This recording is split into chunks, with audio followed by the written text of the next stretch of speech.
Philadelphia police officers recovering after being shot in West Philadelphia. This was a close call. Steve's over at the hospital now. Well, Mike, we talk so often about Philadelphia police doing their scoop and run where they pick up people that were shot and they rush them here to this very emergency door. Well, this 32-year-old officer's partner drove him in their police car into the emergency room once he saw his partner get shot at. He was shot at 4 times, but hit with 2 of the bullets, and they didn't know if both had gotten into him. He was hit in the chest right about heart level, but that hit the vest, and the vest saved his life. But the other bullet went into his stomach.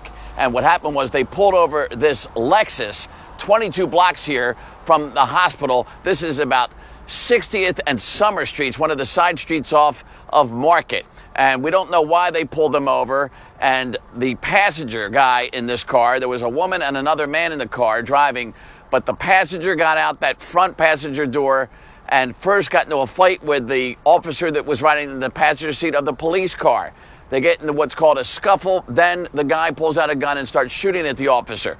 The officer that was driving the car starts shooting back, and the police did not know for the longest time whether anybody in the car or the guy shooting at the officer was shot themselves by the officer's return fire. They learned nobody else got shot, just this officer who was rushed here in critical condition as all of the police department held its collective breath. It's just a very dangerous and difficult job done by very brave people, and they go out every day to try to keep us safe and put their lives in harm's way, and their health in harm's way, and we can't really repay them for doing that kind of work. So our prayers are with the officer and all of our officers to make sure that that he recovers and they stay safe. After the surgeries, after the shootings, there's still trauma there. There's still healing. There's still additional surgeries. And then there's still officers that are still out on the street. And they need to be reminded that not only are they supported, but this is still a noble profession. And we're not doing this in vain. I said before, we don't sign up to be martyrs. So multiple law enforcement sources close to this case were giving me the information and giving me these pictures. And we had a picture of the rifle that was in the back of the Lexus when it was found abandoned. And then also, we learned that the guy that they were looking for, because they got the man and the woman first, but they didn't get the shooter, and then they found out this guy was on Geyer Avenue, and that was the SWAT team going to get him. Now, we're withholding this man's identity. We can see we covered his face, and we're not saying his name, but we know a whole lot about him.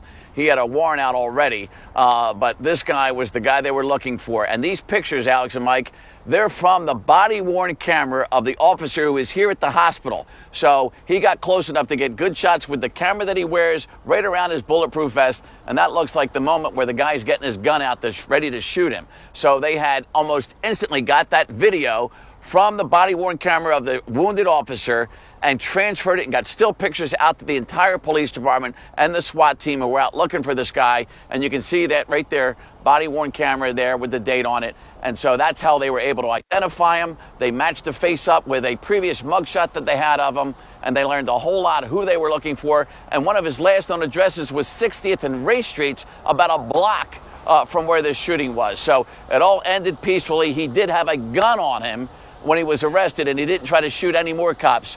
Smartly for him, because he would have got taken down by the SWAT team. So everybody is very happy. We'll be enjoying the Super Bowl a whole lot more, knowing that one of our many 6,600 super men and women of the Philadelphia Police Department will be able to watch that game and hopefully not watch it from a hospital bed, but home with his family and friends and colleagues. Yeah, please, please. We're hoping for that, for sure.